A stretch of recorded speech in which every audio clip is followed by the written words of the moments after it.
Finally got to try this popular men's perfume Rasasi Hawas, and it is definitely worth the hype.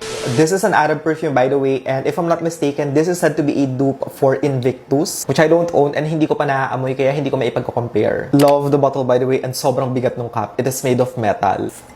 Fresh, fruity, and aquatic. I think that is the best way to describe this. For those of you na naghahanap ng perfume na perfect for everyday, this one will be perfect kasi sobrang presko nung amoy niya. Bagay sa kahit anong age, by the way, kahit anong occasion, kahit anong setting, and safe i-blind buy. For teens, most especially, bagay na bagay ito kasi sobrang youthful and bright nung amoy. You can definitely smell yung apple, yung bergamot, yung lemon sa initial spray. Those are the fruity notes na meron dito kaya perfect for summer kasi fresh. And yung aquatic note na meron siya, even sa initial spray, actually maamoy nyo na kaya instantly, parang ma-uplift yung mood nyo and talagang mare-refresh agad. May hint sweetness din siya and I think that is because of the apple note kaya hindi siya yung overpowering and parang malagkit sa pakiramdam. This smells absolutely amazing and kung naghahanap kayo ng compliment getter, this one right here, definitely. Kapag ka sinuot nyo panigurado, makaka-receive kayo ng compliments kasi ilang beses ko nung sinusuot to and every time na gamit ko siya, may nagtatanong ng perfume ko. Longevity-wise, very impressive kasi around 6 to 7 hours, amoy na amoy pa siya sa damit. A little goes a long way as well. I'd say 3 to 4 sprays lang, okay